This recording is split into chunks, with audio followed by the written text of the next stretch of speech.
Yeah, it's great to be here. And as Jan said, I'm local really, and I live kind of near the North Dulwich station area of this part of the world. And I've been living here for about kind of 5 years. And I really love this area. And I suspect many of you also live in Dulwich, and those who do will know, really we're very blessed with, some amazing parks and green spaces. One of which I would have to say is the beautiful gardens behind Bell House, which I've only recently discovered. And if you haven't yet, you should find an opportunity to do so. It's a little hidden wilderness there. And I have to also say my neighbours and the other people I've got to know in the local area are really consistently amazing people, kind, considerate, thoughtful, and it's a altogether wonderful place to live and a community to be part of. And as Jan said, I do talks, coaching, and workshops on this issue of climate. And that's really because action on climate change is now something that's really urgent, and every year and even every month now matters. A lot more needs to be done, but crucially, a lot more can be done. And I'm very much a numbers person. Anyone who knows me will know that. And it gets me excited when I can get hold of some data that shows the world in a different way, in a different light. And there is a lot of data on climate change. So I had a little look at this, and each year there's about 50,000 articles written by scientists on the topic now. Now, I'm not going to cover them all tonight, of course. But what I do want to do is share some of the aspects that I think are most relevant to us here. And that's because it turns out that Dulwich, in particular, really has the potential to make a very significant contribution to supporting the transition to a safe climate that's free from climate change for us and all future generations. But this is the part of the talk that, unfortunately, I usually start with, that is the less nice bit, because I want to talk about really, first of all, why climate change matters. And I'm sure that many of you will have, seen in the news this year that there's been a pretty much continuous stream of kind of weather and extreme weather related news reporting. Flooding in New York and Germany, the cyclone Anna leaving 10,000 people homeless in Fiji, winter storms in Texas bringing down power grids, dust storms in China, heat waves Canada, wildfires in California, Greece, and many more that I haven't mentioned. And of course, some extreme weather has always happened on Earth, but what climate change is doing already is putting that on overdrive. And I'm just going to go back to share my screen again now, because that is where we are now, but I want to talk about where we might be heading. And unfortunately, what I've just described could be, unfortunately, a taste of things to come. So there's some United Nations diplomats who've led on previous international climate meetings, and they've laid out quite recently where we are headed by 2050 if we solely rely on governments, pretty much, and they fulfill all of their environmental pledges that they've already laid out. And their work is a kind of summation of the research of certainly thousands of scientists, and really is completely credible. And what I want to do is just summarize what they have laid out here, trying to emphasize a bit more the implications for us locally. The first thing around climate change is temperature, right? And by 2050, in this scenario, many cities would be stifling. And in London, it would be no different. We'd get up to about 40 degrees, which is the sort of temperature that starts to put people's lives at risks. And those increased temperatures also do something else to our broader weather system, and that starts to superpower things like storms and flooding, making them much more frequent and devastating than even the last few years have been. The other thing about it is other forms of extreme weather. So by 2050, again, in this scenario, wildfires would rage across much of the Mediterranean each summer. And Spain and southern France would essentially become part of the Sahara Desert. There'll be so little rainfall there. On the opposite extreme, coastal cities in places like the US and across Asia would actually start to become quite regularly submerged. And of course, for us locally, our economy is really a global one. So these sorts of disasters would cause economic shocks for us in the UK, and all of the job security and other impacts that come with them. But we would probably be some of the people who would be better off in this situation. Countries near the equator in the middle of the world many of them would actually become essentially uninhabitable. The temperature around the equator in those countries would actually start to get up to around summers of 60 degrees Celsius. And there's about 2 billion people in those countries. And that's the sort of temperature you really just can't live out. Your body actually starts to shut down at those temperatures. The sorts of support systems that are in that region of the world, like tropical forests, would actually be largely gone as well. And although we're not in that part of the world, we wouldn't be immune to all of that. There would be an estimated 1 billion, I want to be really clear, it's a billion, climate refugees moving north. And that would have a huge impact on us and other countries. When it comes to weather, of course, we rely on that for our food supply, and chaotic weather would make harvests of key staple crops much less predictable. And when crops fail, prices skyrocket. And there would also be less food from the oceans, because things like the coral reefs and some of the other food chains that start off with shell-based creatures would actually start to go. And a lot of the fish stocks that rely on them would have collapsed. And so when food crisis really does affect enough people, it can well end in riots, and that can happen in wealthy countries as well as poor. As bad as all of the things are that I've just described, the most scary thing of all for me with where we are headed right now is the prospect for a future with runaway climate change. So if the world continues to get hotter, it starts to break some of the natural systems that keep it in check. And one example of this is Siberian permafrost, so frozen ground. And as that thaws out, it releases greenhouse gases into the air that were previously trapped in that ice. And those greenhouse gases power more climate change, increasing the temperature further. And it's almost impossible to imagine what it would be like living in this time, in this scenario. But I think, with the effects of climate change all around you, completely undeniable and kind of unequivocally escalating, I suspect there would be kind of widespread despair. I find all of this personally really shocking and upsetting, and I suspect many of you do. But I have to emphasize, this is not yet our future setting stone, even though it is where we are heading and what is unfolding. It is actually not too late to avert this disaster.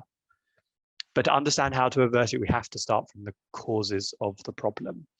And climate change is fundamentally a human problem.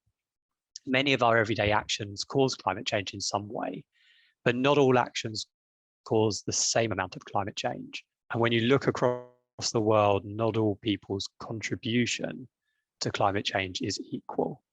So I want to take a little look at how that actually looks across the world. First of all, starting with the UK. So where does the UK sit in that global picture? So here's the amount of climate change caused by a typical person, an average person in each of these countries. And I've chosen just all of the largest countries in the world, essentially, here in this graph. So the top of the graph are those countries where people in those countries cause the least climate change, and the bottom is where it's got the most climate change per person. And the UK is in the bottom half and above the world average now. And there's been calculations by scientists of what that world average needs to look like by 2030 to avoid the disaster that I've just described to you. And this is where that world average line needs to sit. So we are a long way off in the UK from where we need to get to, and change needs to happen really rapidly now. But it's actually possible now to identify climate change that's caused by people living in different parts of England. And a team of scientists from across UK universities have actually brought together data, kind of local data on how we use our homes and what our homes are like, our travel habits, variations in how we consume. And they've combined all this data for some really clever analysis to create actually what is a typical climate change caused per person for different parts of the UK.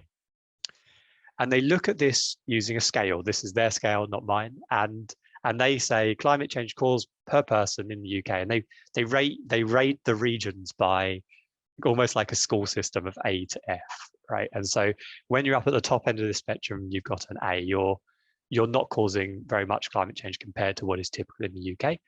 And when you're down at the bottom, you're causing much more than is usual in the UK. You're above average in the UK in terms of how much climate change is caused. So the thing to remember is blue is good, red is bad for this exercise here.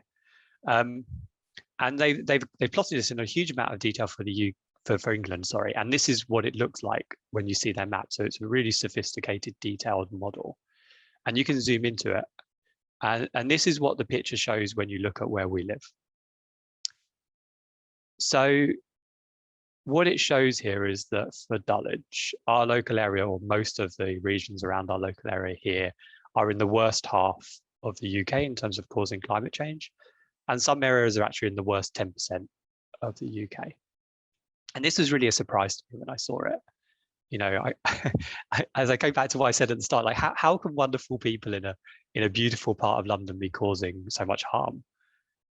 And I was reflecting on this for a while, and I really think that the reason that Dulwich is so damaging is of course not because we're bad people, and I don't think we feel like we're entitled to pollute or anything like that.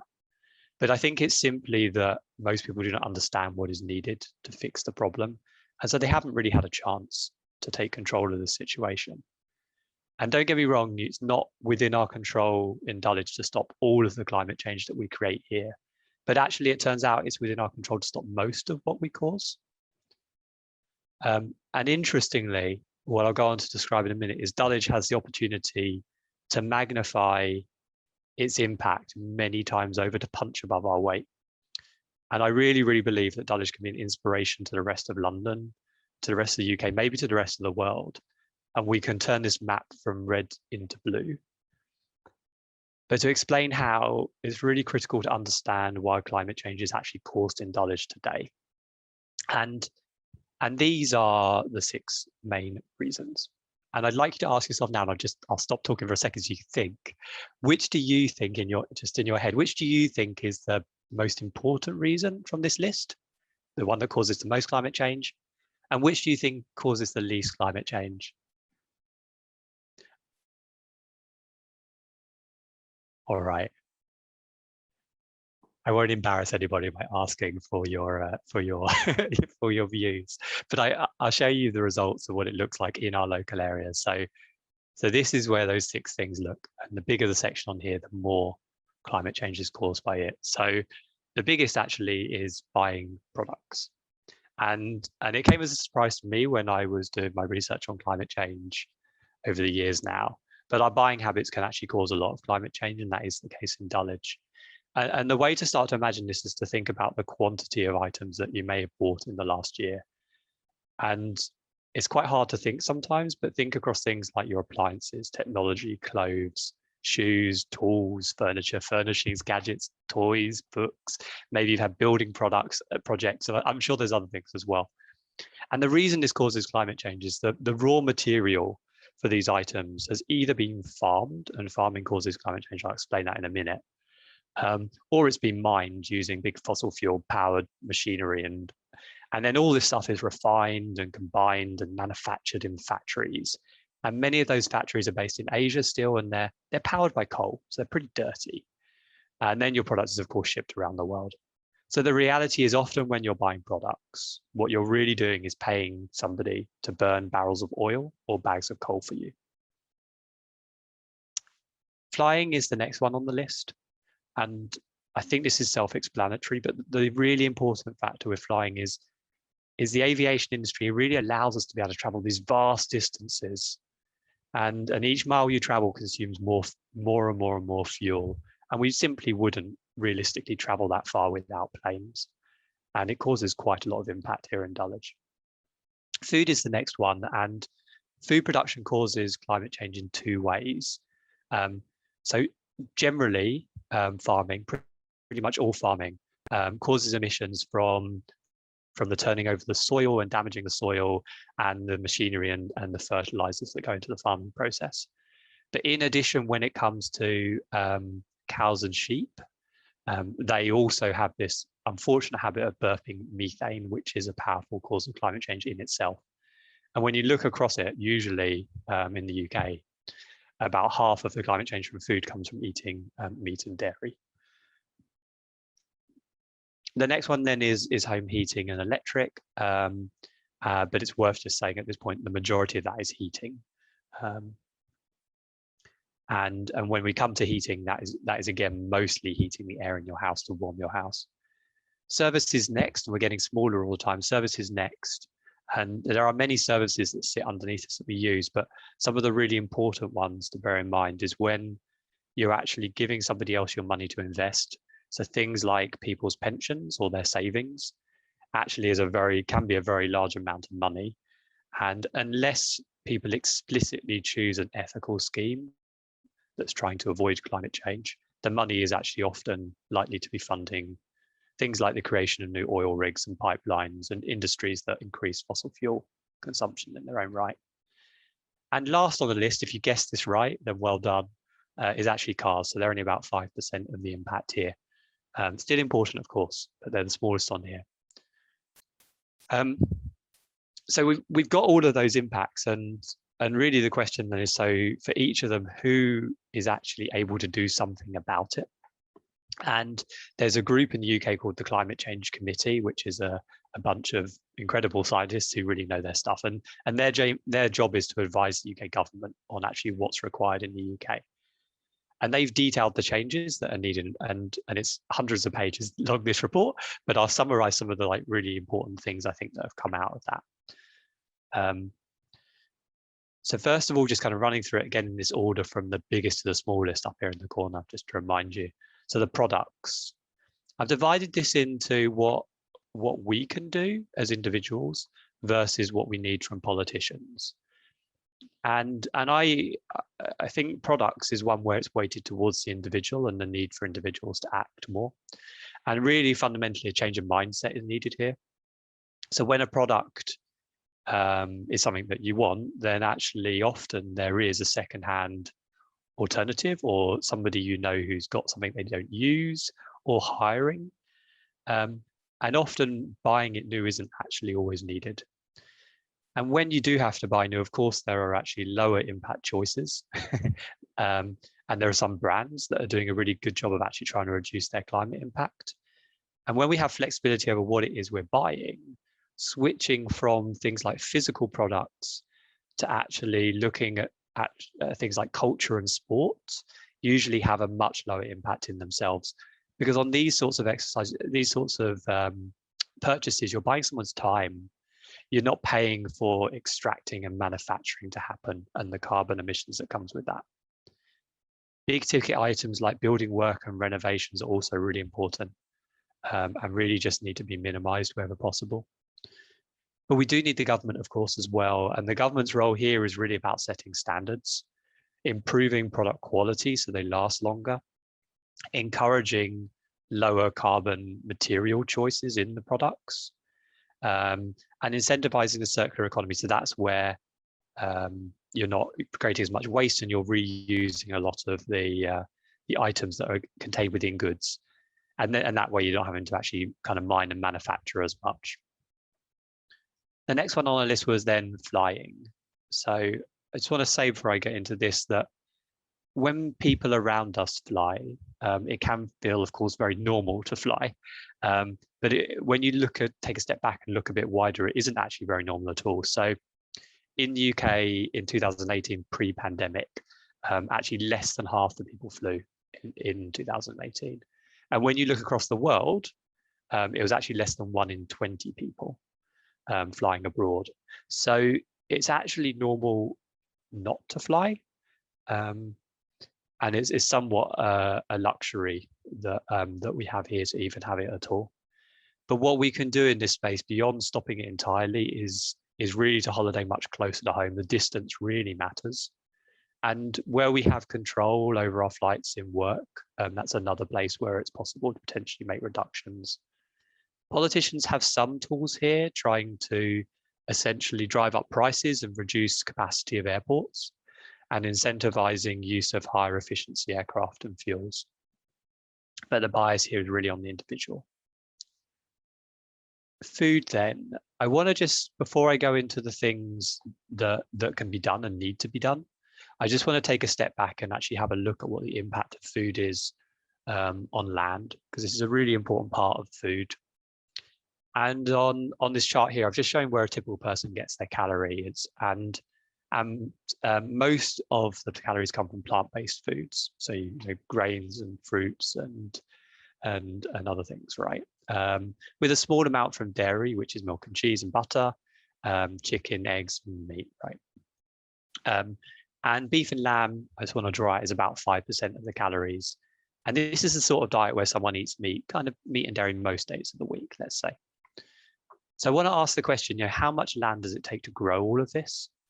Now, of course, all that land is spread in lots of different fields all over the world. But imagine you brought it all together in one place for a moment. Well, it's about the size of a football pitch, a little bit larger, but about the size of a football pitch, if you can imagine that. And of course, before humans used that land for food, it would have been a wild ecosystem of some sort. And it would have had animals, plants, trees, and all of the crucial things they give us in giving us clean air, clean water, and of course, on this topic, curbing climate change itself. So let's see how much space all of the different farming for the different food that we eat actually takes up. So plant-based foods take up actually less than 20% of that land that we're using at the moment. And that's despite giving us the majority of our calories. Pig and chicken farms and the agriculture that supports them by growing grain and things take up another chunk, a bit smaller than plant-based food, but actually they don't provide anywhere near as many calories. Dairy then actually from cows mostly, and that requires a lot of land, and it's land to graze or land to grow crops for their feed.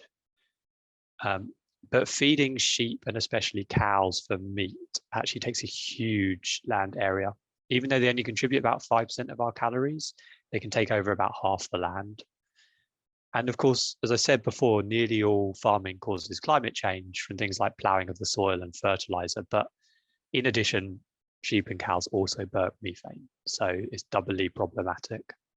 And if everybody in the world had the same diet as us in the UK, there would be literally no land available left for any wild ecosystems.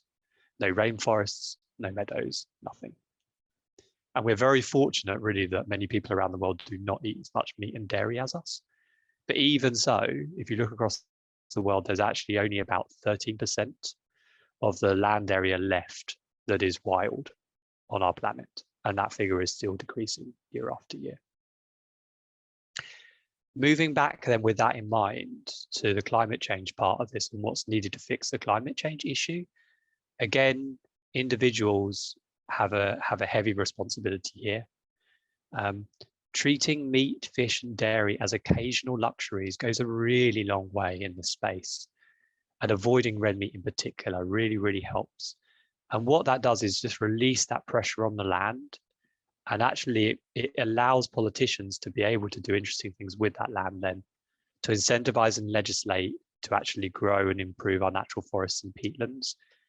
And they, in addition, need to try and support regenerative farming, where the farming for crops for us for plant-based foods just doesn't generate as much climate change and is healthier for the long-term soil. Sorry, for the soil in the long term. Next on the list, and we're moving around the bar chart now, was home heating and electric. And I feel here the balance is, there's a somewhat a kind of balance to be struck between us and politicians more.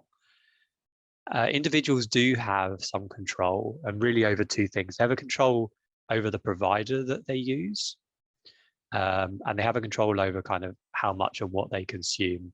And the choice of provider can make quite a big difference. So you could be giving your money to a company that uses it to really just invest or partially invest in actually more fossil fuels, like oil rigs and so on.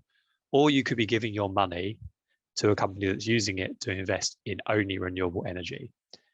And that choice isn't always obvious. Don't assume that if you're on a renewable energy tariff, it's the latter. It isn't always.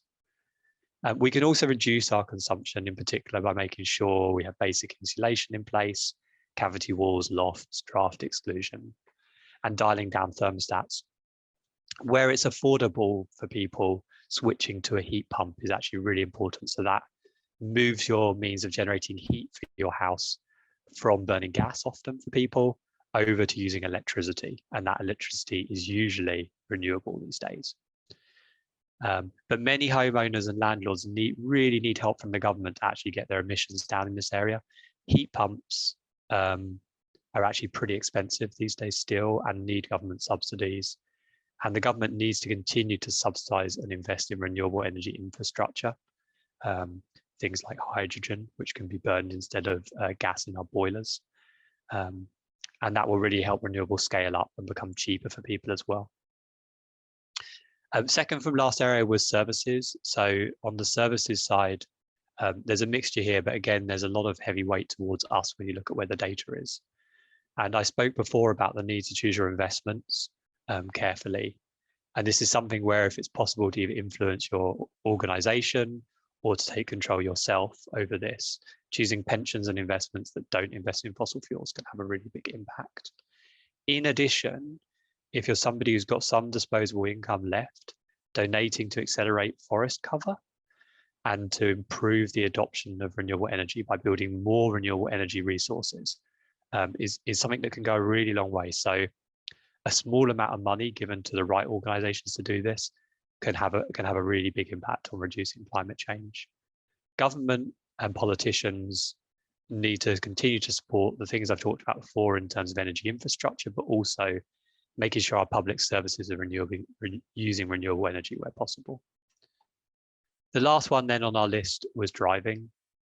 And here I feel the balance is broadly equal between us and politicians. When the Climate Change Committee looked at this, they concluded that there's no way we can meet our climate change targets without a reduction in the amount that we drive. So that has to be something that everyone is looking to do, to switching to public transport when it's available. Of course, also using a lower impact car is important. Electric cars, if possible. Car sharing is even better. Car hire, for example. And if you and whatever car you have, having the smallest car possible for your really just what you need for your day-to-day needs. And if you have occasional needs for a larger car, you can always hire, and that often is a cheaper choice as well overall. The government, of course, does need to improve and decarbonize public transport to make that a more viable option for people, and to continue to invest in electric car infrastructure like charging points. So I've given you a little rattle through, and I appreciate there's a lot to take on board there, but when you look across all of those areas, who is it that actually needs to act? And what the Climate Change Committee has calculated is what it will take for the whole of the UK to stop causing climate change. And I'd like you to imagine this blue bar represents the climate change we've caused today. Now, politicians alone can remove under half of this, and they can do that by investing in low carbon technologies and fuels. The remaining 59% can only be addressed if we act in the ways I've described. Simply put, waiting for politicians to solve this is not an option. I want to just recap with this in mind some of the real key takeaways and the things that I think about when I think about the sort of information I've just showed you. And I really think about it in terms of 5 principles, and this really helps me. The first thing is that meat and dairy are a luxury, and and having them occasionally. So doing this both reduces their climate change and frees up land to convert back to wild spaces. Exploring closer to home. You know, we live in a culturally rich and really varied part of the world.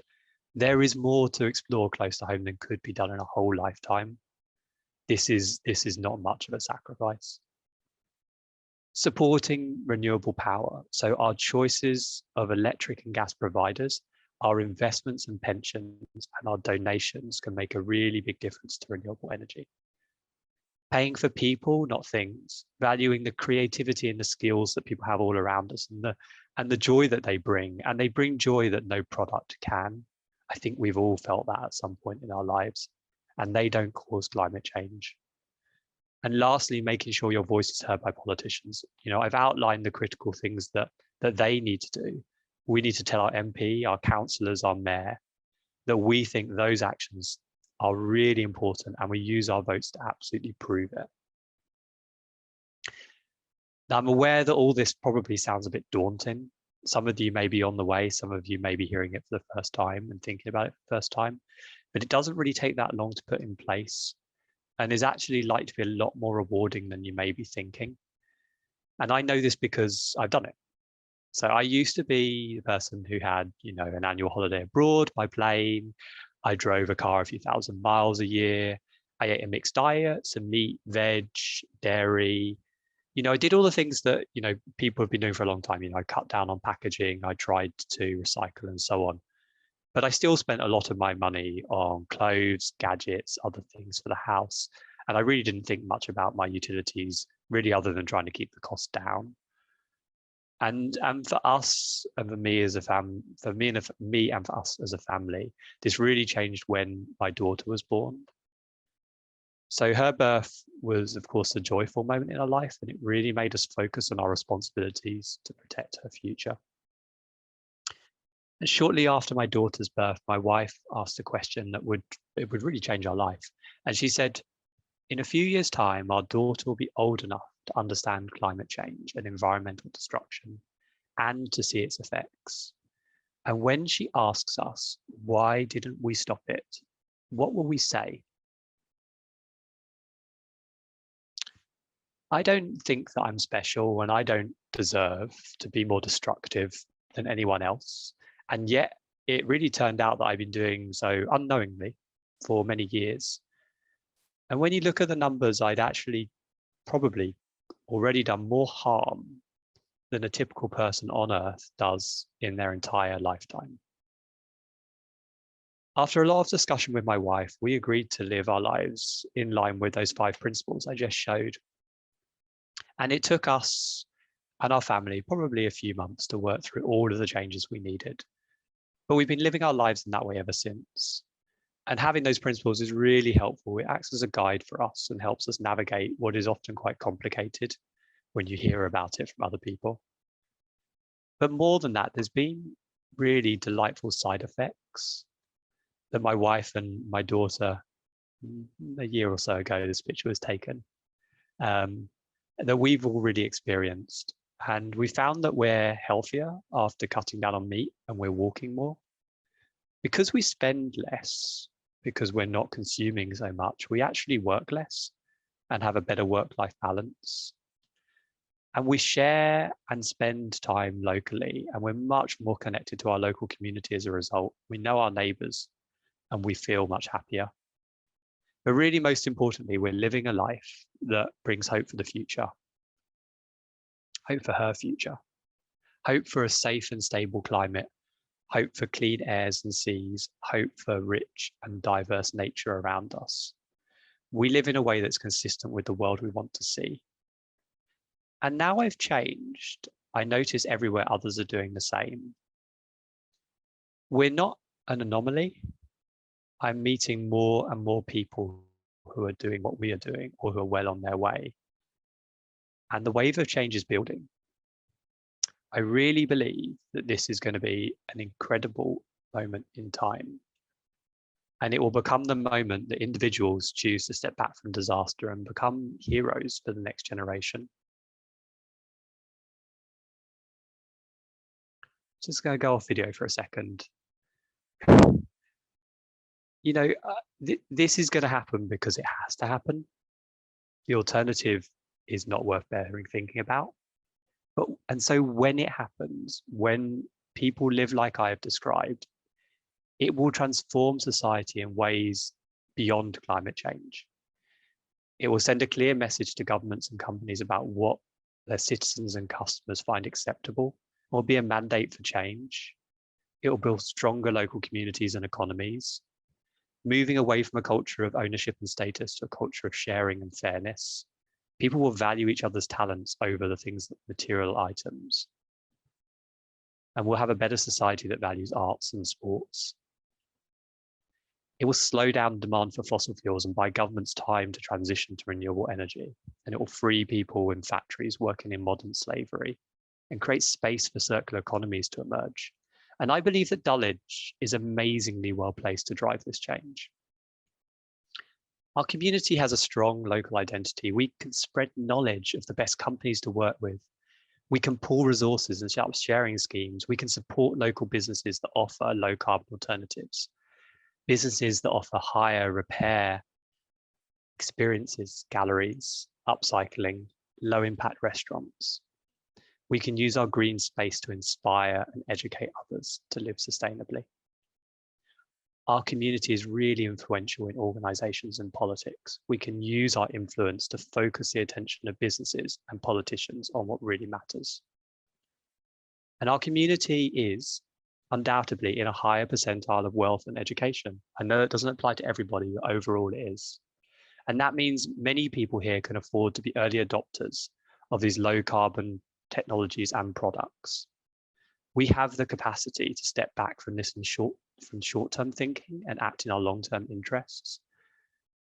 And I believe that Dulwich will make this transition because we're compassionate, intelligent people who care about the world we pass on to future generations. And at the start, I described where we are heading, which was all based on a book written by the UN diplomats for climate. In that book, it also describes an alternative future, one which can only happen if we collectively follow the path I've just described. And I'd like to finish by reading you some quotes from that book about the future. And it describes being in 2050, having made all of the right choices and looking back on today. So this is what it says. Everyone understands that we are all in this together. A disaster that occurs in one country is likely to occur in another in only a matter of years.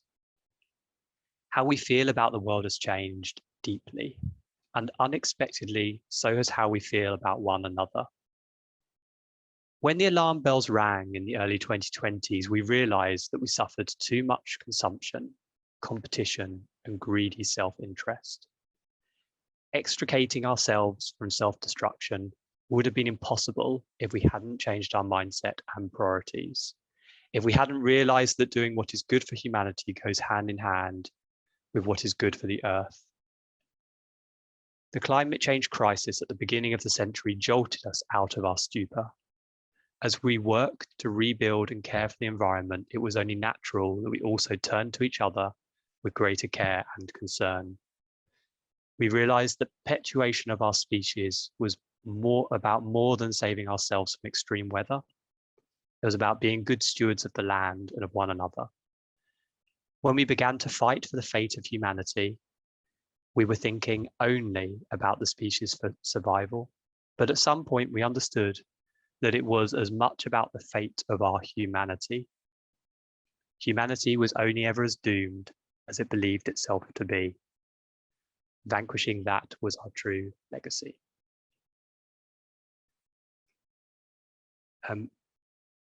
That's the end of what I had to share with you on this topic. But before I take questions, I just want to very briefly say that hopefully you found this talk helpful, but I obviously can only cover so much in half an hour.